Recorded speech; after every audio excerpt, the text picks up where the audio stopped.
दोस्तों हम सबने सुना है कि प्यार एक बार होता है, बट इस लड़के ने साबित कर दिया कि अगर आपका दिल सच्चा हो तो आपको हर बार हर मोड़ पर सच्चा प्यार हो सकता है। तो दोस्तों आज मैं जो कहानी बताने जा रहा हूँ ना, एक अजीबो गरीब लव स्टोरी है जिसे सुनने के बाद आपके दिल को सुकून मिलेगा। ये कहानी आपको असली प्यार का मतलब बताएगी। तो चलिए दोस्तों कहानी को शुरू करते हैं। फिल्म की शुरुआत में हम दया नाम के एक लड़के को देखते हैं जिसकी 2 दिनों में शादी, लेकिन वह इस समय अपने दोस्तों के साथ न्यूयॉर्क में था। वहीं उधर उसका मामा काफी ज्यादा परेशान था। वह बार बार उन्हें फोन किए जा रहा था लेकिन कोई भी उनका फोन नहीं उठाता। इतने में वह सचिन नाम के बंदे को कॉल करता है और वह फोन उठा लेता है। अब दया का मामा उन्हें बहुत डांटता है जिससे वह तुरंत तैयार होकर फ्लाइट के लिए निकल पड़ते। दया और उसके दोस्त फ्लाइट में पहुंच चुके थे। वहीं पर उनकी मुलाकात एक सूर्या नाम के आदमी से होती। गलती से सूर्या के पास दया का फोन आ जाता है। उसी टाइम दया का मामा कॉल करता है और वह फोन सूर्या उठाता है। मामा फोन पर दया को बहुत बोल रहा था जिस वजह से सूर्या हैरान था। वहीं जब दया आता है तो वह उसे बताता है कि उसका मामा बहुत गुस्से में था। आखिर बात क्या है? तो दोस्तों अब वह सभी सूर्या को दया की कहानी बताने लगते हैं। हालांकि सूर्या उनकी कहानी सुनने को तैयार नहीं था, लेकिन उसके पास कोई ऑप्शन भी नहीं था, इसलिए उनकी कहानी सुनने लगता है। कहानी शुरू होती है 90s के समय, जब भले ही सुविधाएं कम थी लेकिन सभी बहुत खुश थे। दया की बात करें तो उसके माता पिता नहीं थे जिस वजह से उसका मामा ही उसे पाला था। वह अपने मामा को ही सब कुछ मानता था। दया जिस स्कूल में पढ़ता था ना, उस स्कूल में एक गीता नाम की इंग्लिश टीचर थी जो बहुत ही खूबसूरत थी। दया उन्हें बहुत पसंद करता था।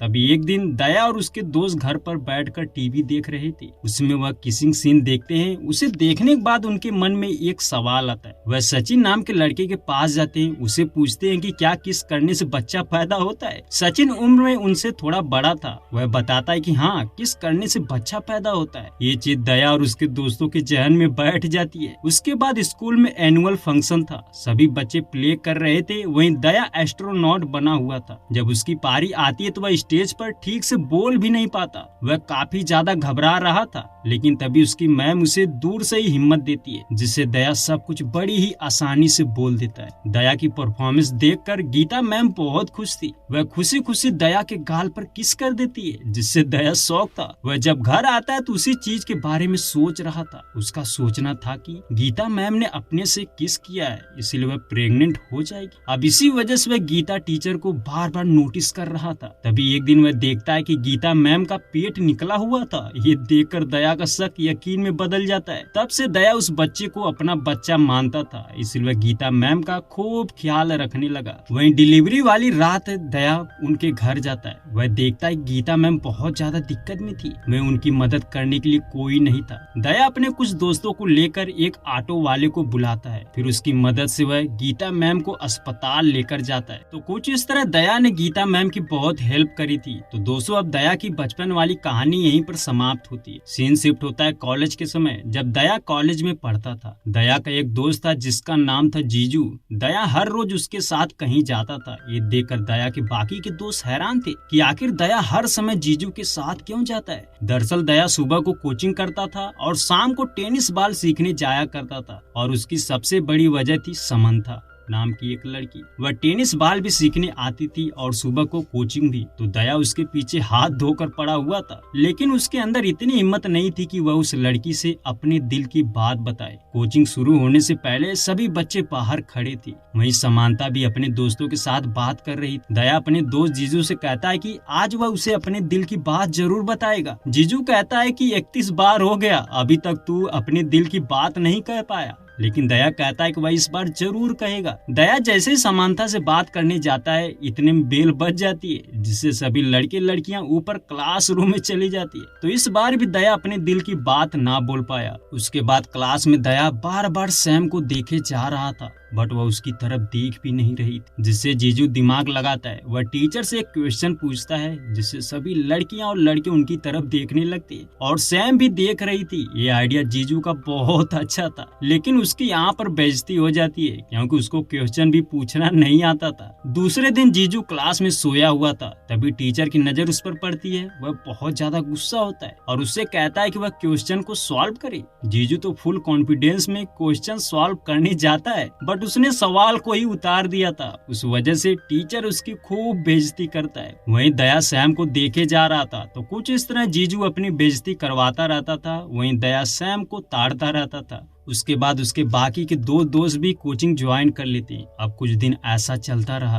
तभी एक दिन कॉलेज की तरफ से उन्हें गर्ल्स कॉलेज में चंदा लेने की परमिशन दी जाती है, जिस वजह से दया और उसके दोस्त काफी ज्यादा खुश थे। वह अपने पीटी मास्टर के साथ उस कॉलेज में पहुंचते हैं। टीचर उन्हें समझाता है कि एक गर्ल्स कॉलेज है, यहाँ पर अपने दिल पर काबू रख कर चंदा मांगना। अब वह सभी कॉलेज के अंदर बारी बारी से क्लास में जाकर चंदा मांगने लगती है। वहीं दया सैम की क्लास को ढूंढकर उसमें चंदा मांगता है। वह सैम को देखकर बहुत ज्यादा खुश था। सैम उसे 50 रुपये देती है। ये देखकर दया बहुत ज्यादा खुश था। हालांकि बाद में दया उस 50 के नोट को निकाल लेता है। वह उसे बड़े प्यार से रखा होता है। उसके बाद धीरे धीरे कुछ और दिन बीत जाते हैं। दया सैम से प्यार करता रहा, लेकिन उसकी हिम्मत नहीं होती थी कि वह उसे अपने दिल की बात कहे। फिर एक दिन सैम का बर्थडे आता है। सैम ने अपने सभी दोस्तों को बुलाया था, इसलिए वह दया और उसके दोस्तों को भी इनवाइट करती है। दया इस वजह से बहुत खुश था। वह सैम को एक म्यूजिक कैसेट गिफ्ट करने की सोचता है। सैम ने इस बार उस कैसेट के जरिए अपने दिल की बात बोलने का प्लान बनाया था। वह उस कैसेट पर लव यू लिखकर पैक कर देता है। उसके बाद वह अच्छे से तैयार होकर उसके घर जाती है। वह देखते हैं कि सैम का घर ग्रैंड तरीके से सजाया गया था। ये देखकर वह हैरान थे। उसके बाद जैसे ही अंदर जाते हैं ना, उन्हें कोचिंग के सारे स्टूडेंट्स मिलते हैं और उनके टीचर भी। ये देखकर उन्हें झटका लगता है, क्योंकि वह सोच रहे थे कि सैम ने उन्हें स्पेशल लोगों में इनवाइट किया है, बट वह सबको बुलाई थी। दया और उसके दोस्त नोटिस करते हैं कि सैम जैसे उन्हें देखती है ना, इग्नोर करके चली जाती है। ये देखकर उन्हें अजीब लगता है। वह सोच रहे थे कि आखिर सैम ने उनसे बात क्यों नहीं करी। वह सोचते हुए अंदर जाते हैं, तभी वहाँ दोबारा से सैम आती है। वह उनके लिए जूस लेकर आई थी। ये देखकर वह बहुत खुश थे, लेकिन दोस्तों उनकी खुशी ज्यादा देर तक नहीं टिकने वाली थी, क्योंकि बर्थडे विश वाले समय पर ना उन्हें पता चलता है कि सैम एक नहीं बल्कि 2 बहनें हैं, वह भी जुड़वा। एक का नाम था समंथा, वहीं दूसरी संयुक्ता। उन्हें देखकर सबकी आंखें फटी की फटी रह जाती है। वहीं दया का दिल टूट चुका था। अब उसे समझ नहीं आ रहा था कि वह जो गिफ्ट लाया था किसको दे, क्योंकि उसे खुद नहीं पता था कि वह ट्यूशन वाली से प्यार करता है या फिर टेनिस वाली से। तो दोस्तों अब दया अंदर से बिल्कुल टूट चुका था। वह बिना गिफ्ट दिए वहाँ से चला आता है। वह जब घर आता है तो काफी ज्यादा सैड रहने लगा था। उसे अपनी ट्यूशन क्लास और टेनिस बॉल सब कुछ छोड़ दिया था, क्योंकि उसे यही पता नहीं था कि आखिर वह किससे प्यार करता था। उसका सोचना था कि प्यार तो एक ही लड़की से होता है ना। तो दोस्तों अब दया का प्यार फिर से अलग हो चुका था। वह इजहार करते करते फिर से कुछ बोल नहीं पाया और यहीं पर उसकी लव स्टोरी खत्म हो जाती है। अब कहानी 4 साल आगे जाती है। दया ने कॉलेज लाइफ पूरी कर ली थी। वह पढ़ाई पूरी करने के बाद चेन्नई आ चुकी थी। दया के पिता का एक लोकल टीवी चैनल था। वह उसके जरिए अपने छत पर ही सबको क्रिकेट दिखाते थे। तो आज 2011 वाला वर्ल्ड कप था। सभी लोग बहुत ज्यादा खुश थे। उनकी एक ही विश थी कि इंडिया वर्ल्ड कप जीत जाए। दया और उसके साथी सभी छत पर ही मौजूद थे। वहीं खुशी खुशी कॉलोनी के सभी लोगों के साथ क्रिकेट देख रहे थे। इतने में वहाँ पर वार्ड काउंसलर अपने बंदों के साथ पहुंच जाता है। वह दया के मामा से कहता है कि मैं वार्ड काउंसलर हूँ, मुझे तुमने क्यों नहीं बुलाया। मामा कहता है कि भाई गलती हो गई, आइए आप भी देख सकते हैं। तो मामा उन लोगों को क्रिकेट देखने के लिए छत पर बुला लेता है, लेकिन वह वहाँ पहुँचते ही बदतमीजी करने लगती है, क्योंकि वहाँ पर सभी फैमिली के लोग थे और वह शराब पीने लगती है, जिससे मामा गुस्सा हो जाते हैं। वह वार्ड काउंसलर के पास जाकर उन्हें मना करते हैं कि यहाँ पर फैमिली वाले हैं, आप लोग शराब मत पीजिए। इतने में उन्हें धक्का दे देता है। तभी दया भी वहाँ पहुँच चुका था। वह भी उन्हें प्यार से समझाने की कोशिश कर रहा था, लेकिन वह नहीं मानती। तभी वह इंडिया के हारने की बात करने लगती है और तो और वह धोनी के बारे में भी गलत सलत बोल रहे थे। अब धोनी के बारे में सुनते ही दया का पारा गर्म हो जाता है। उससे बर्दाश्त नहीं होता। वह वहीं पर उनकी जमकर कुटाई करने लगता है। दया उन्हें मार ही रहा था कि तभी जलती हुई चिंगारी उसकी आंख में चली जाती है, जिससे उसकी आंख जलने लगती है। पास के हॉस्पिटल में ले जाया जाता है। वहाँ पर उनकी मुलाकात अमुदा नाम की डॉक्टर से होती है। दया उसे देखते ही फिदा हो जाता है, मतलब कि उसकी एक बार फिर से दिल की घंटी बजने लगती है। वह उसे पसंद करने लगा था। तभी वह वहीं पर अपने बचपन के दोस्त सचिन को भी देखता है, जो अब डॉक्टर बन चुका था। दरअसल सचिन ही वही लड़का था जो उन्हें बचपन में उल्टी सीधे चीजें सिखाता था, जैसे कि किस करने से बच्चा पैदा होता है, तो वगैरह वगैरह। वह जब सचिन को देखते हैं तो उन्हें विश्वास ही नहीं हो रहा था कि वह डॉक्टर बन सकता है। सचिन की एक गर्लफ्रेंड भी थी जिसका नाम था लाडो। वह एक दूसरे से प्यार करते थे। तो दोस्तों अमदा के दो दोस्त थे, एक सचिन वहीं दूसरी लाडो। वहीं धीरे धीरे दया के भी दोस्त उनसे संबंध बना रहे थे। अब अगले दिन दया और उसका साथी दोनों हॉस्पिटल के बाहर खड़े थे। वह सोच रहे थे कि अमदा से कैसे मिला जाए, क्योंकि उसकी आंख भी ठीक हो चुकी थी। वह दोनों बहाना सोच रहे थे कि आखिर किस बहाने वह अमदा के पास जाएं। वह दोनों सोच ही रहे थे कि इतने में तभी वहाँ एक ऑटो वाला आता है। उसके साथ एक प्रेग्नेंट महिला थी। ऑटो वाला उनसे कहता है कि वह उस महिला की मदद करे। अब दया उस महिला की मदद करने के लिए उसे अपने कंधों पर उठाकर हॉस्पिटल के अंदर लेकर जाता है। नर्स को लगता है कि दया ही उसका महिला का पति है,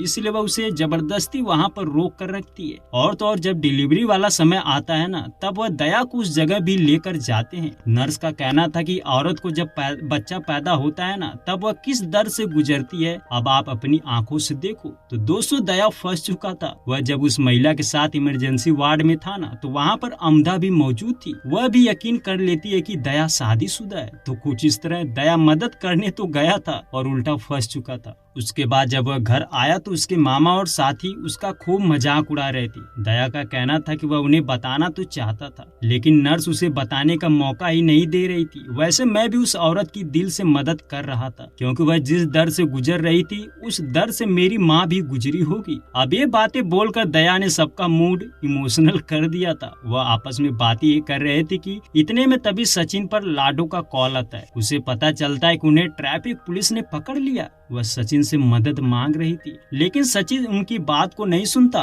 बट वह जाना नहीं चाहता था। उसका कहना था कि वह लड़की है, वह लोग रो धोकर मना लेंगी। दया को जब बात पता चलती है कि लाडो के साथ अमदा भी है, तो वह सचिन पर बहुत गुस्सा करता है। वह कहता है कि इस समय उन्हें हमारी मदद की जरूरत है, हमें वहाँ पर जाना चाहिए। दया के कहने पर वह उनकी मदद के लिए निकल पड़ते हैं। वहाँ पहुँचने के बाद उन्हें पता चलता है कि लाडो ने शराब पी रखी थी, लेकिन गाड़ी अमदा चला रही थी। पुलिस वाले ने जब रोका तो वह उन्हें वार्न करके छोड़ दिया था, लेकिन लाडो शराब के नशे में उससे बहस करने लगी थी, जिस वजह से पुलिस वाले को गुस्सा आ गया। वह उन्हें जाने नहीं दे रहा था। दया किसी तरह उस पुलिस वाले से रिक्वेस्ट कर रहा था, लेकिन वह उन पर इतना ज्यादा खपा था कि छोड़ने को तैयार नहीं था। तभी वहाँ पर पुलिस का सीनियर ऑफिसर आ जाता है। वह देखता है कि वह लड़कियों को रोक कर हंगामा कर रहा है, तो सीनियर ऑफिसर उसे बहुत डांटता है और उन लड़कियों को जाने को बोलता है। तो कुछ इस तरह अमदा और लाडो को छोड़ दिया जाता है। दया उन्हें लेकर अपने घर चला आया था, लेकिन दिक्कत ये थी कि इधर वह जिस गाड़ी से आया था ना, उसमें सभी लोग शराब पी रखे थे और दया ही वह गाड़ी चला रहा था, लेकिन वह तो अमदा के साथ घर जा चुका था। अब दिक्कत ये थी कि गाड़ी कौन चलाएगा। दया का मामा गाड़ी चलाने का फैसला लेता है। वह जैसे पुलिस के पास जाते हैं ना, तो पुलिस वाला तो पहले से ही गुस्से में था, वह उन्हें पकड़ लेता है। तो कुछ इस तरह वह मदद करने तो गए थे, लेकिन वही फंस गए। अब दया अपने घर पर अमदा से बहुत सारी बातें करता है। कुछ वह अपने बारे में बताता है, कुछ वह अपने बारे में बताती है। तो दोस्तों, अब धीरे धीरे कई दिन बीत चुके थे। दया और अमदा हर समय एक दूसरे से मिलते रहते थे। वह एक साथ बहुत ज्यादा खुश थे, लेकिन दया की कभी भी ये हिम्मत नहीं हुई थी कि वह अमदा को अपने दिल की बात बोले। इसी बीच लाडो और सचिन की एंगेजमेंट कर दी जाती है। वह दोनों काफी ज्यादा खुश थे। तभी एक दिन अमदा और लाडो को डॉक्टर्स का सर्टिफिकेट दिया जाता है। अब वह ऑफिशियल रूप से डॉक्टर बन चुकी थी। अमदा जब अपना सर्टिफिकेट ले रही थी, उसी वक्त लाडो दया से कहती कि यही टाइम है वह अपने दिल की बात अमदा से बोल दे, क्योंकि अगर ये समय चला गया तो वह दोबारा से उसे कभी भी अपने दिल की बात नहीं बोल पाएगा। दरअसल अमदा की पढ़ाई पूरी हो चुकी थी। अब वह चेन्नई छोड़कर हमेशा हमेशा के लिए जा रही थी। दया को जब ये बात पता चलती है ना, तो उसे काफी ज्यादा दुख होता है, लेकिन उसे विश्वास था कि वह अमदा से अपने दिल की बात जरूर बोलेगा। उसके बाद वह समय आ चुका था जब अमदा हमेशा हमेशा के लिए जाने वाली थी। दया के दोस्त उसे बार बार कह रहे थे कि अब तो भाई अपने दिल की बात बोल दे, लेकिन दया काफी ज्यादा नर्वस हो चुका था। वह अमदा को ट्रेन पर चढ़ा भी देता है और बहुत कोशिश करता है कि अपने दिल की बात बोल दे, लेकिन वह बोल नहीं पा रहा था। अब ट्रेन स्टार्ट हो चुकी थी। दया बहुत हिम्मत जुटाता है, लेकिन बोल नहीं पाया और कुछ इस तरह अमदा चली जाती है। तो दोस्तों, इस बार भी दया का प्यार फेल हो चुका था, क्योंकि वह अपने दिल की बात बोल नहीं पाया। दया का कहना था कि जो दिल के दूर होते हैं ना, उनसे तो आप बड़ी आसानी से अपने दिल की बात बोल सकते हैं, लेकिन जो दिल के करीब होते हैं उनसे दिल की बात बोलना बहुत मुश्किल होता है। तो दया अब इस प्यार को भी खूबसूरत सपना समझकर भूल चुका। उसके बाद धीरे धीरे 5 साल बीत चुके थे। कुछ रिश्ते नए बन चुके थे तो कुछ रिश्ते टूट चुके थे। जैसा कि लाडो और सचिन का ब्रेकअप हो चुका था, वहीं दया की बात करें तो उसका DTV एक बहुत बड़ा चैनल बन चुका था। उसका मामा और वह दोनों उस चैनल को काफी अच्छी तरह से चला रहे थे। उसके बाद दया अपने दोस्तों से बात करता है। पता चलता है कि वह सभी अपनी लाइफ में इतने बिजी थे कि पिछले 5 सालों से वह किसी से मिल नहीं पाए थे। सभी एक दूसरे को मिस कर रहे थे। तभी पता चलता है कि सचिन की अगले हफ्ते शादी होने वाली है। उसने अपने सभी दोस्तों को इनवाइट किया हुआ था। अब वह सभी वहीं पर एक साथ मिलने वाले थे। दया बारी बारी से सभी दोस्तों के पास जाता है और उनसे मुलाकात करता है। वह लाडो के भी पास जाता है। वह देखता है कि लाडो अभी भी सचिन को भूल नहीं पाई थी। वह हर समय उसे याद करके रोती रहती थी। उसके बाद दया सचिन की शादी अटेंड करने मदुरई चला आया।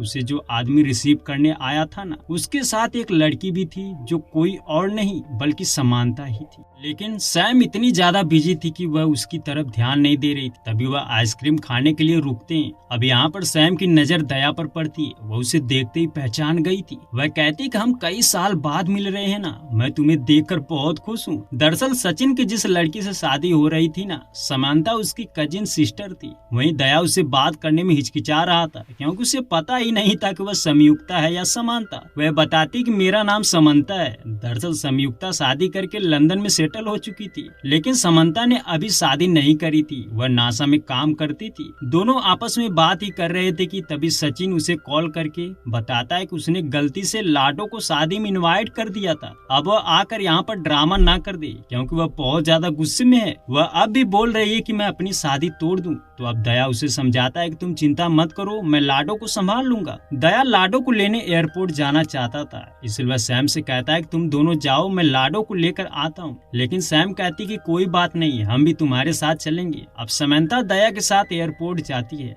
लाडो जैसे दया से मिलती है ना, वह कहती कि मैं सचिन की शादी होने नहीं दूंगी, उसे मुझसे शादी करनी होगी। दया उसे बहुत समझाने की कोशिश कर रहा था, लेकिन वह नहीं मान रही थी। इसी बीच समंता उन्हें नोटिस करती है। वह जिस तरह बात कर रहे थे ना, उनके बात करने के हिसाब से वह समझ जाती है कि ये दोनों गर्लफ्रेंड बॉयफ्रेंड है। इसलिए जब दया और लाडो कार में बैठते हैं ना, तो समानता पीछे से आगे चली जाती है ताकि वह अच्छे से बात कर सके। रास्ते भर लाडो और दया से लड़ रही थी, जिसे देखकर समंता का यकीन हो चुका था कि ये दोनों सच में एक दूसरे से प्यार करते हैं। लाडो जैसे सचिन के घर पहुंचती है ना, वह तो पागलों की तरह उससे मिलना चाहती थी, उससे झगड़ा करना चाहती थी, लेकिन दया उसे किसी तरह बहाना करके उससे दूर रखता है। वहीं दया सचिन के पास जाता है, उससे पूछता है कि तुमने आखिर लाडो को इनवाइट क्यों किया। सचिन बताता है कि वह उस दिन नशे में था और नशे में ही उसने गलती से उसे इनवाइट कर दिया। अब भाई सब कुछ तेरे हाथ में है, तू किसी तरह शादी से पहले उसे संभाल ले। दया कहता है कि ठीक है, तू चिंता मत कर, मैं सब कुछ संभाल लूंगा। दूसरी तरफ लाडो सचिन को ढूंढ रही थी, वह उससे बात करना चाहती थी।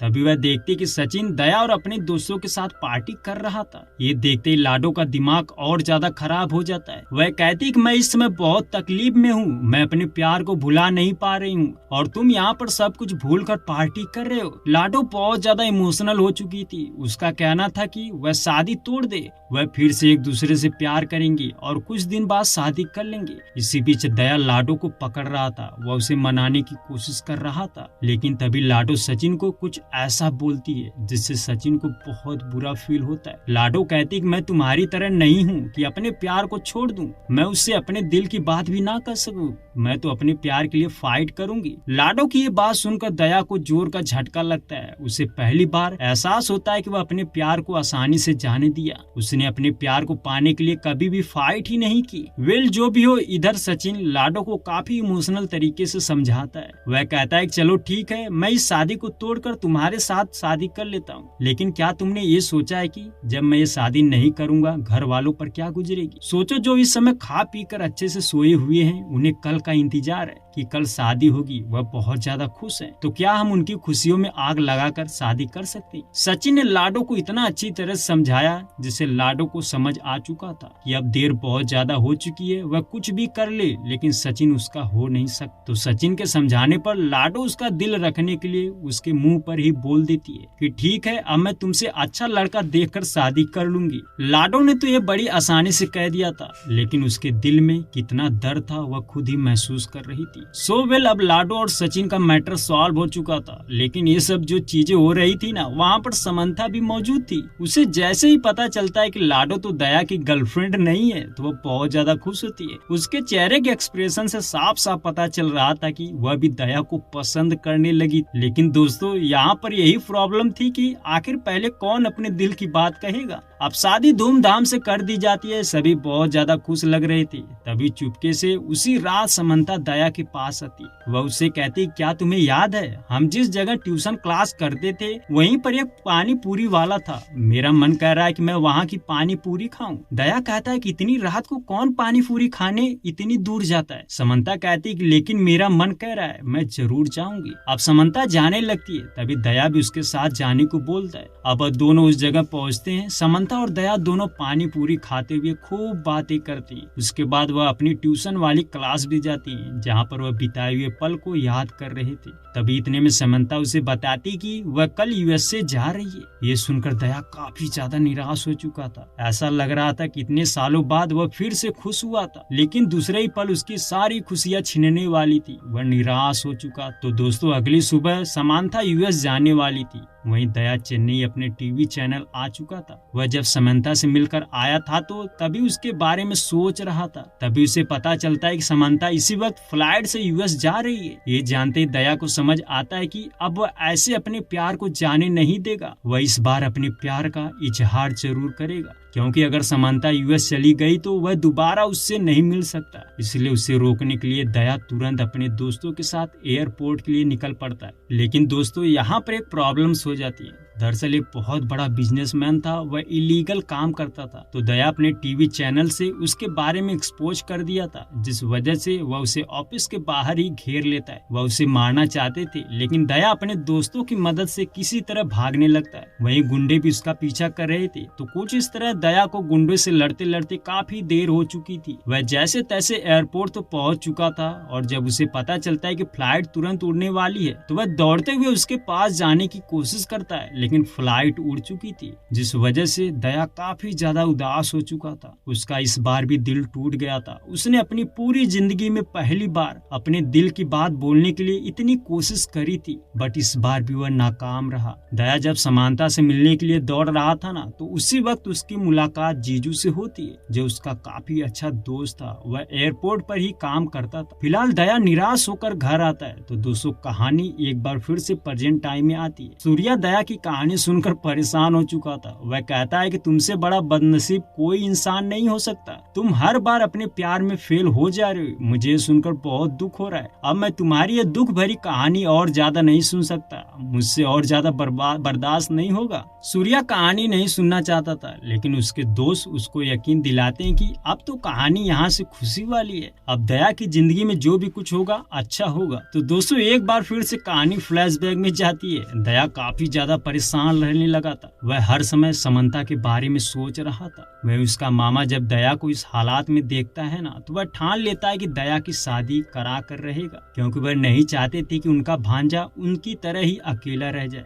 इसलिए मामा एक अच्छा सा रिश्ता देकर दया की एंगेजमेंट करा देते। अब दया भी अपने पुराने प्यार को भूलकर अदिति को अपना चुका था। वह उसके साथ खुश था, लेकिन उसके दोस्त नोटिस कर पाते हैं कि दया किसी वजह से तो परेशान है। कुछ दिनों बाद दया एक मॉल में आया हुआ था। वह वहाँ पर अदिति से बात कर रहा था कि तभी पीछे से एक आवाज आती है। वह आवाज किसी और की नहीं, उसका दूसरा प्यार अमुदा की थी। दया उसको देखते ही सन्न हो जाता है, मानो एक पल के लिए वह दूसरी दुनिया में चला गया हो। अमुदा उसे बताती कि वह दिल्ली एम्स में डॉक्टर है, लेकिन चेन्नई में उसे कुछ काम के सिलसिले में आना पड़ा। अमुदा उससे उसकी शादी के बारे में पूछती है। दया बताता है कि अभी तक तो नहीं हुई है, लेकिन जल्दी होने वाली है। अमुदा यहाँ पर काफी ज्यादा टेंशन में थी। उसकी बातों से लग रहा था कि उसके दिल में कुछ तो है जो वह कहना चाह रही है। इसलिए जब वह वहाँ से जाने की कोशिश करती है ना तो उसकी आंखों में आंसू थे। अब अमदा जैसे तैसे खुद को कंट्रोल करती है और दोबारा से दया के पास आती है। वह बताती कि जब हम कॉलेज में थे तो उस टाइम मुझे तुमसे प्यार हो गया था। मैं तुमसे प्यार करती थी, लेकिन मेरे अंदर कभी भी हिम्मत नहीं आई कि मैं तुमसे अपने दिल की बात बोलूं,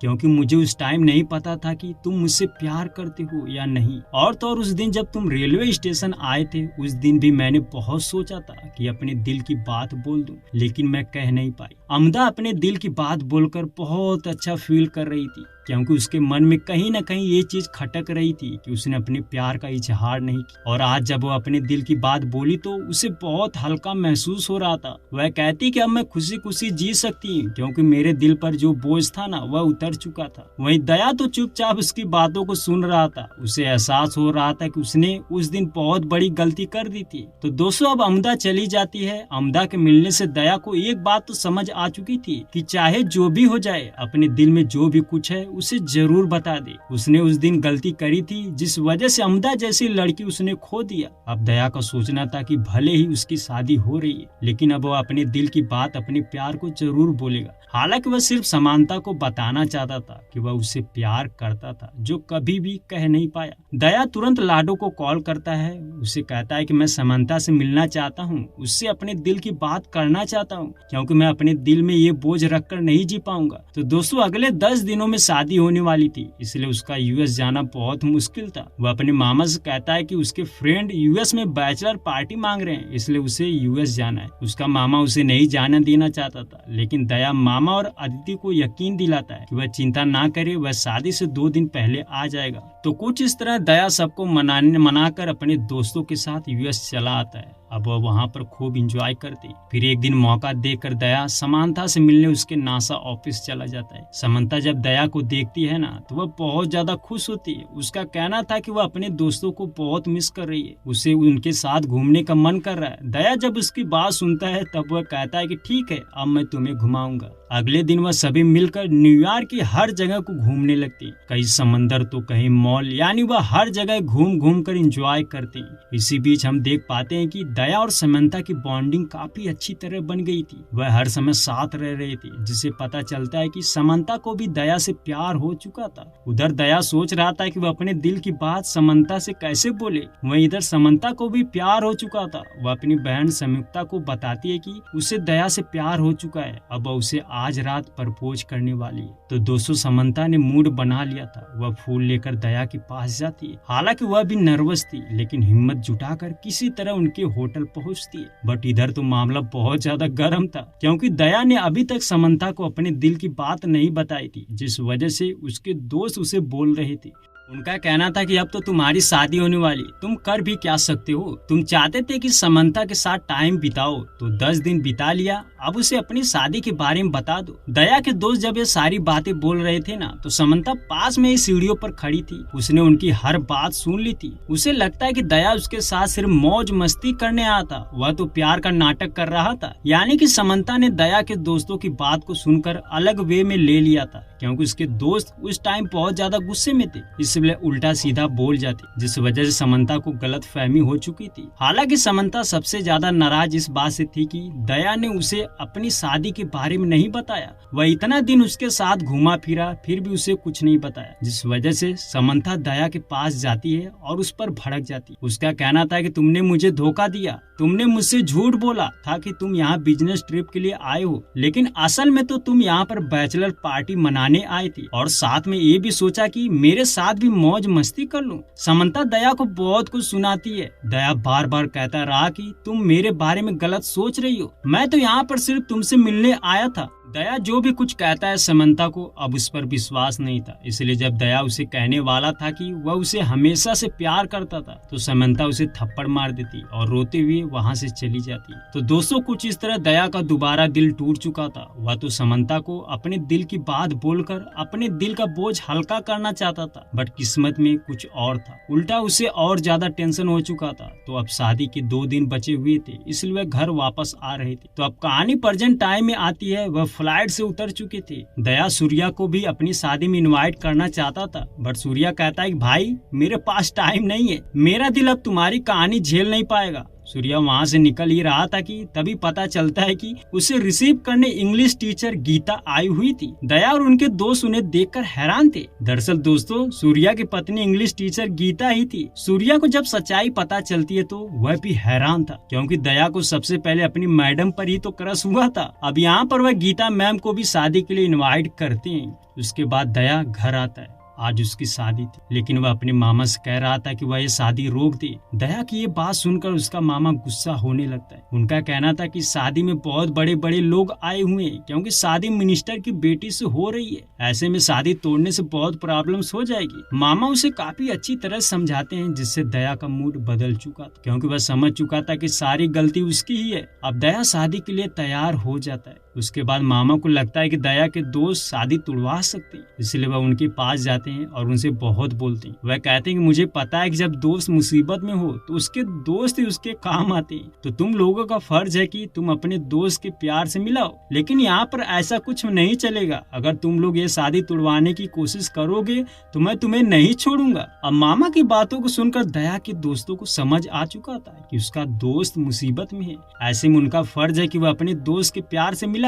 तो दोस्तों, मामा तो उन्हें रोकने समझाने आया था, लेकिन उसके दोस्त तो मोटिवेट हो चुके थे। वह फैसला लेते हैं कि किसी भी हाल में ये शादी तुड़वा कर रहेंगे। अब वह बहुत कोशिश करते हैं, लेकिन उनकी कोशिश नाकाम रहती है। तभी वहाँ पर सूर्या आ जाता है। वह अपने साथ समंता को भी लाया था। सूर्या समंता को दया के सामने ही बिठा देता। दया उसे देखकर डरा हुआ था। सूर्या सोचता है कि दया खुद अपनी शादी तोड़कर समंता को अपना लेगा, लेकिन दया तो अपने मामा को फिर से हर्ट नहीं करना चाहता था, इसलिए वह चुपचाप बैठा था। तभी सूर्या को बात समझ आ चुकी थी। वह तुरंत मामा के पास पहुंचता है। उनसे बताता है कि आपने अपने भांजे के लिए बहुत कुछ किया है, तो क्या आपके भांजे का इतना हक नहीं बनता कि वह आपके लिए अपने प्यार को ठुकरा दे। तो दोस्तों, कुछ इस तरह सूर्या उसके मामा को हर टचिंग बात करता है, जिससे उसका मामा इमोशनल हो चुका था। वह समझ चुका था कि उसका भांजा किस दर्द से गुजर रहा है और वह उसके लिए कितनी बड़ी कुर्बानी देने जा रहा है। सारी बातें सोचकर मामा फैसला लेता है कि अब वह ये शादी तुड़वा कर रहेगा। वह मंच पे आकर सबके सामने बोलते हैं और दया ने पूरी जिंदगी उनसे कुछ नहीं मांगा, लेकिन आज वह उससे कुछ मांगना चाहता था, लेकिन मैंने उसे इनकार कर दिया। लेकिन अब मैं ऐसा नहीं होने दूंगा। मेरे भांजे को जो भी कुछ चाहिए उसे ला कर दूंगा। तो मामा शादी तोड़ने की बात करता है, जिस वजह से अदिति का पिता मिनिस्टर गुस्सा करने लगता है। लेकिन अदिति अपने पिता को समझाती है। उसका कहना था कि हम जबरदस्ती शादी करके क्या करेंगे जब दया मुझसे प्यार ही नहीं करता। तो दोस्तों, अदिति बड़ी आसानी से यहाँ पर शादी करने से मना कर देती है और मंडप से उठकर बाहर चली जाती है। तो दोस्तों, अब शादी रुक जाती है। दया जब समंता के पास जाता है ना, तो उससे कहता है कि तुम्हारी दीदी कहाँ पर है। ये सुनकर समंता हैरान थी। दरअसल दया ने पहचान लिया था। सूर्या जिस लड़की को लाया था ना, वह समंता नहीं बल्कि उसकी बहन संयुक्ता थी। सूर्या का कहना था कि 2 घंटे में वह जिसे ला सकता था उसे ला दिया। वैसे समंता इस टाइम स्पेस में थी। अब समंता को कॉल किया जाता है। समंता बोल रही थी कि ये कॉल 40 सेकंड तक ही रहेगी, जो बोलना है बोलो। अब दया अपने दिल की बात बोलने वाला था, उसे कहने में 40 सेकंड बीत जाते हैं, जिससे वह लास्ट बार भी अपने दिल की बात ना बोल सका। तो कुछ इस तरह कहानी